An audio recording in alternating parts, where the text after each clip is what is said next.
dikongsi bersama, membina potensi insan yang seimbang.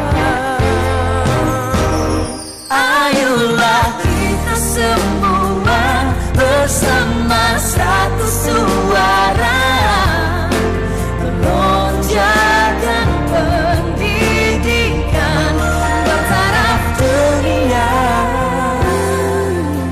demi membangun. Assalamualaikum warahmatullahi wabarakatuh. Salam kelas PDPC bersama murid. Alhamdulillah, pagi ini kita dapat lagi bersua, berjumpa sambil bersantai-santai berkenaan dengan reka bentuk mekatronik.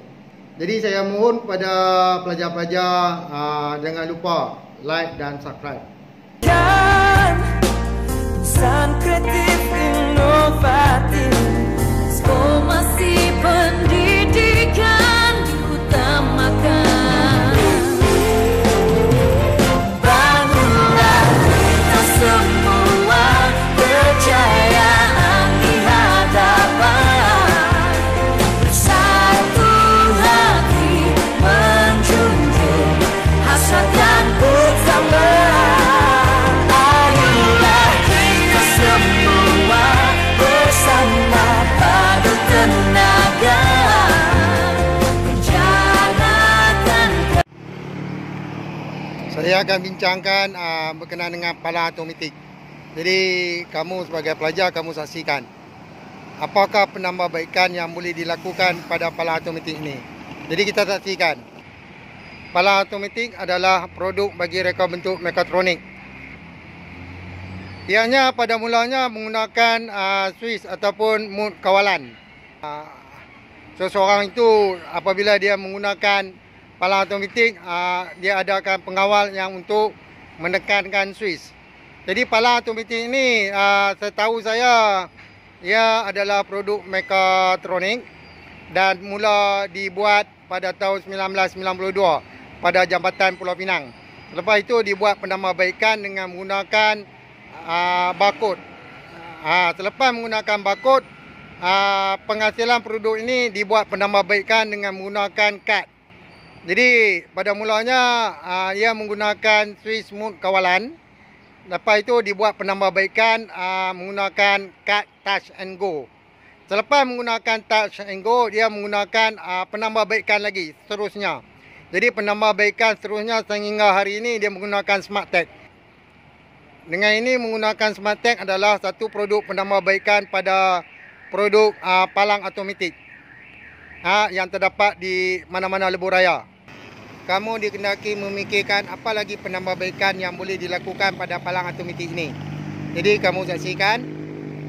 Selain daripada yang menggunakan kad, apakah jenis pengaturcaraan yang kita boleh lakukan pada palang automatik untuk menambahkan kebaikan dan kefungsiannya.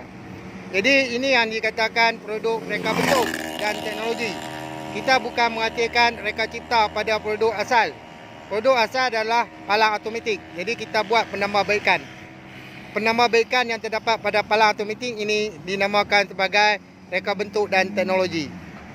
Pelajar-pelajar boleh perhatikan pergerakan servo dalam sistem robotik. Saya nak tunjuk kepada pelajar satu servo.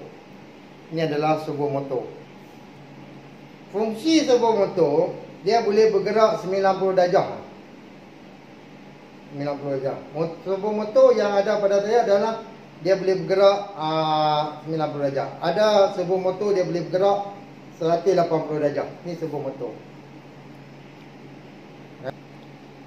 Ini adalah servo motor yang kamu akan buat bersama dengan penambahbaikan pada produk. Sama ada produk bagi bab 1 ataupun bab 2 pada tingkatan 3. Ini servo motor. Jadi servo motor ni, kalau kita tengok di sini, di dalam ni saya menggunakan servo motor. Jadi di luar ni dia ada coupling.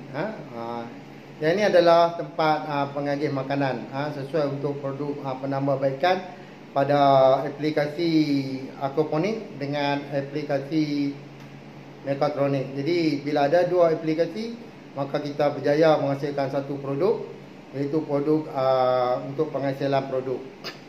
Yang ni saya tunjuk semula. Yang ni adalah servo motor. Baik, di sini kita tengok reka bentuk mekatronik. Pagar otomatik ini dia menggunakan servo motor. Jika ada cikgu yang bertanya saya, produk pagar otomatik menggunakan komponen apa? Saya tak nak jawab. Sebab dalam buku teks muka surat 35 dia tidak nyatakan bahagian-bahagian yang terdapat dalam pagar otomatik. Jadi saya nak maklumkan kepada pelajar, pagar otomatik dia boleh digunakan servo motor. Sebab servo motor dia boleh bergerak, ni pagar otomatik dia boleh bergerak 90 darjah. Jadi untuk nak bergerakkan palang ni kita menggunakan servo motor. Ini servo motor. Ada yang mengatakan dia menggunakan takal. Dia menggunakan tali sawat, dia menggunakan gear. Kena buka dulu baru boleh jawab. Jika muka surat 35 menyatakan namakan bahagian-bahagian yang terdapat pada pagar otomatik, saya tak akan jawab. Kalau dia tanya buat gambar raja blok, boleh buat, tapi kalau boleh tak mau buat. Sebab saya tak tahu benda yang proses di situ. Bahagian output, apa dia yang bergerak? Jadi ini yang kita nak fahamkan. Kamu saksikan produk yang pertama saya akan tunjuk pada kamu. Ini adalah produk pagar otomatik. Pagar otomatik ini dia berfungsi apabila kereta sampai ke sini, di mana alat pengesan yang kita gunakan di sini akan mengesan kereta. Yang kita gunakan infrared sebagai alat pengesan untuk mengesan kehadiran kereta. Lepas kereta sudah pergi, pagar ni akan tutup. Jadi kalau kita tengok di sini, di depan ni dia ada dua lampu. Jadi produk yang saya hasilkan ini saya nak bagi peluang kepada kamu untuk membuat penambahbaikan. Jika produk ni dijadikan sebagai ABM dalam tajuk mekatronik, jadi selain daripada kita menggunakan infrared ataupun alat pengesan, kamu boleh tukar kepada dia boleh mengesan scan menggunakan QR code ataupun barcode. Jadi kamu boleh buat penambahbaikan sendiri. Bila produk ini ada di sekolah, kita menghasilkan produk yang sedia ada. Produk yang sedia ada adalah pagar otomatik. Jadi pagar otomatik ni saya jadikan dia sebagai satu modul yang boleh dibawa ke sekolah, ke dalam kelas untuk kita menghasilkan produk mekatronik. Jadi apa dia yang boleh dibuat penambahbaikan? Jadi saya boleh pasang satu lagi, saya pasangkan dia sebagai tiang elektrik. Bila malam lampu akan menyala. Jadi kalau kita tambahkan satu lagi aplikasi, dia dah projek ini akan menjadikan projek penghasilan produk. Dalam projek penghasilan produk, ia perlu ada dua aplikasi. Aplikasi yang pertama kita adakan tiang elektrik, di mana tiang elektrik ni mengawal lampu. Apabila gelap dia on, apabila malam dia off. Itu satu aplikasi. Aplikasi yang kedua kita menggunakan produk mekatronik. Jadi produk mekatronik adalah pagar otomatik. Jadi apa yang saya hasilkan semua ada boleh buat penambahbaikan. Sebuah produk mekatronik belum tentu lagi robot. Jadi kita kena faham. Namun robot pasti mekatronik. Banyak produk mekatronik di sekeliling kita. Contohnya mesin basuh otomatik, CD player. Tapi saya pegang pada kenderaan. Saya berminat pada kenderaan, saya akan pegang keseluruhan produk yang ada pada kenderaan. Selain pada itu, saya akan tunjuk pelbagai-bagai jenis produk lagi. Saya akan tunjuk beberapa produk yang boleh membantu dalam kehidupan manusia dalam seharian, selain daripada kereta kontrol. Jadi pelajar perlu ingat bahawa tidak semua produk yang cikgu ajar nanti boleh buat penambahbaikan. Contoh dia camcorder, kita tak boleh buat penambahbaikan sebab dia telah mempunyai ciri-ciri yang teguh, yang baik. Mesin basuh otomatik, saya punya mesin basuh otomatik, dia boleh dry, dia boleh keringkan, dia boleh panaskan. Tapi kalau nak bagi dia kering tambah panas, dia mengambil masa 6 jam. Saya tak gunakan sistem itu sebab saya terpaksa menggunakan tenaga yang banyak. Itu bekalan kuasa, maka saya pun nak kena bayar banyak. Sekarang ni TNB dia cerdik. Guna sikit murah, guna banyak mahal. Okey. Jadi kita tengok di sini pergerakan motor. Semua motor dia menggunakan pergerakan servo. Baik, kita tengok yang kedua. Tengok bagaimana berfungsi. Ini adalah pergerakan robot. Jadi kita tengok, pastikan, fahamkan dulu. Dia boleh bergerak dengan menggunakan sebuah motor ya. Robot tidak akan bergerak dengan menggunakan gear ataupun tali takar dan sebagainya. Jadi kalau kita buat robot menggunakan gear, tali sawat, takal, maka dia tak perfect kepada kerja-kerja yang terbaik. Okay, kita tengok robot yang ketiga. Juga robot-robot ni kita boleh dapat dalam Google kalau pelajar pandai cari. Jadi kalau saya nak buat yang ni pun saya boleh letakkan robot ni. Konsep saya buat lebih kurang macam ni dulu, tapi dia check speaker. Daripada speaker dia ubah di sini, masuk dalam kotak ataupun tempat buangan. Bila dia tengok speaker elok, dia akan letak di sebelah sini. Kalau speaker tak elok, dia letak di sini. Ni fungsi robot yang saya buat untuk peringkat dunia. Kita hanya dapat nombor 2. Bukan kita, Malaysia mendapat tempat yang kedua dalam pendidikan. Okey, kita tengok pergerakan piston. Yang ini adalah pergerakan piston. Jadi kalau gerakan piston yang kita gunakan, piston ini yang digerakkan, dia menggunakan enjin. Yang saya tunjuk pada pump, ingat lagi tak? Dalam siri yang pertama, kamu buka balik siri pertama, kamu akan tengok pergerakan. Kita gunakan, ini adalah gear pada motor. Pada pin ni kita ikat supaya dia boleh menggerakkan piston. Bagi mendapat tekanan udara untuk mengepam tayar. Okey, kamu tengok siri yang pertama dulu. Serupa dengan ni. Yang ni macam pump lah. Kita tengok siri pertama dulu. Sebiji pergerakan. Tapi yang menggerakkan ini, yang menggerakkan gear ini adalah motor. Sebab motor adalah sistem mechanical yang menggunakan tenaga elektrik. Okey, ini sama pergerakan dia. Ini pun sama dengan ni. Kita guna macam buat, kita boleh aplikasi lah produk apa yang kita akan buat. Jadi sebab itu kita nak tengok, kita nak perhatikan, kita nak produk apa, kita buat lah. Jika tidak ada dalam pasaran, kita lakukan. Kalau kamu nak suruh saya buat, perlulah saya kena ambil kos upah, kos sampingan. Yang ni adalah prinsip pergerakan menggunakan tenaga haba. Kita tengok di sini. Ini adalah prinsip pergerakan. Ada juga saya tunjuk prinsip pergerakan menggunakan sondol. Jadi kamu boleh tengok video siri yang pertama. Saya menggunakan sistem pergerakan sondol. Nanti saya akan tunjuk, saya akan ulang jika kamu tak faham. Sebab di atas meja saya banyak dengan produk-produk yang boleh kamu saksikan. Baik, yang ini adalah produk yang saya hasilkan untuk membantu pelajar bagi memahami pergerakan sondol. Jadi sondol ni sondol, bukan aci sondol. Aci sondol yang kita faham, dia digunakan untuk kenderaan. Kalau saya nak terjemahkan pergerakan enjin ni untuk mendapat kuasa, dia mengambil masa yang lama. Jadi saya tak berminat untuk nak terang kepada kamu. Kecuali jika kamu respon, saya akan buat kelas asing.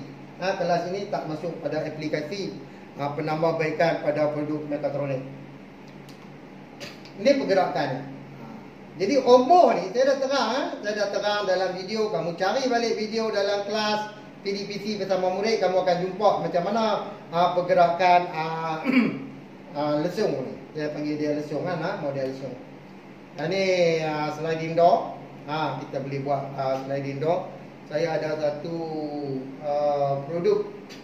Mungkin saya akan tunjuk kemudian lah. Untuk hari ini saya tak akan tunjuk lagi. Saya akan tunjuk pada penambahbaikan pada bab 2. Macam mana kita nak gerakkan motor. Di mana kita nak dapat bahan ni? Mudah ya. Kita boleh dapat daripada printer-printer terbuang. Kamu bila saya sebut printer-printer terbuang, kamu faham lah. Yang hitam ni adalah ink. Ini boleh bergerak ke depan, ke belakang. Dia menggunakan prinsip pergerakan motor. Motor menggerakkan, di sini ada gelonsor. Jadi kita ubahlah konsep menggunakan motor yang boleh bergerak ke kiri ke kanan dengan buat penambahbaikan pada motor drive. Yang kita sebut motor drive. Pemacu motor. Jadi kamu nak tahu pemacu motor, ingat kamu boleh PM saya. Nak tahu pemacu motor, saya akan buat video pemacu motor saja. Nak tahu pergerakan lesung, saya akan buat video pergerakan lesung saja supaya kamu lebih faham jelas. Saya nak pelajar dalam grup PDPC bersama murid adalah pelajar yang terbaik, yang lebih faham, yang lebih mengenali apa itu yang dikatakan konsep Mechatronic. Okey. Ini pergerakan jenis-jenis pergerakan. Pengenalan pada Mechatronic. Saya buat Mechatronic ni tak payah pakai pengatur caraan sebab saya pegang yang pertama dia mesti bergerak secara automatik. Jadi produk ni saya akan tunjuk kepada kamu. Ini produk yang saya tak buat pengatur caraan. Saya menggunakan prinsip sistem elektrik dan sistem mekanikal, tapi dia boleh bergerak secara automatik. Kita guna LDR. LDR ni adalah untuk mengawal on ataupun off pada kipas. Jadi saya letakkan lampu ni sebagai hiasan saja. Saya buat kipas Mechatronic. Ini adalah kipas Mechatronic. Okey. Kita menggunakan button yang terdapat pada handphone. Sebab tu kalau kita tengok prinsip Mechatronic, dia ada telekomunikasi. Video ni saya dah bagi dah kepada kamu. Yang ni kita buat produk pencegah kebakaran. Kita beli kesan. Semua produk ni kita akan aplikasikan kepada bab 1 gunakan. Jadi kamu boleh tengok video ni dalam YouTube. Jadi bila kita letak api pada sensor tu, itu namakan sensor suhu. Kita letak sensor suhu. Dia akan bunyi. Jadi sekarang ni semasa dalam siri ketiga, kamu cuba dapatkan pemikiran cara kritis dan kreatif. Apakah produk yang kita boleh hasilkan selain daripada produk yang kita tengok dalam video ini. Sekarang kita menyaksikan video, bukan saya cakap ni, saya cakap di luar. Jadi kita nak buat penambahbaikan pada produk yang sedia ada. Macam-macam kita boleh tambah. Nanti kita akan tengok produk-produk yang akan saya tunjuk. Ada banyak lagi produk yang saya akan tunjuk pada kamu. Pintu kawalan jauh, saya akan guna kipas kawalan jauh, lampu kawalan jauh.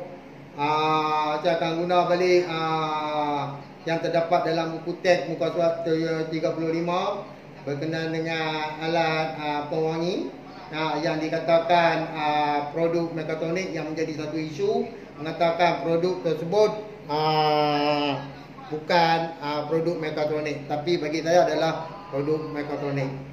Walaupun dia tidak ada pengatur caraan. Baik, yang ni adalah produk vertigasi. Tingkatan 1 kita belajar vertigasi. Jadi yang ni adalah produk kawalan pintu kawalan jauh.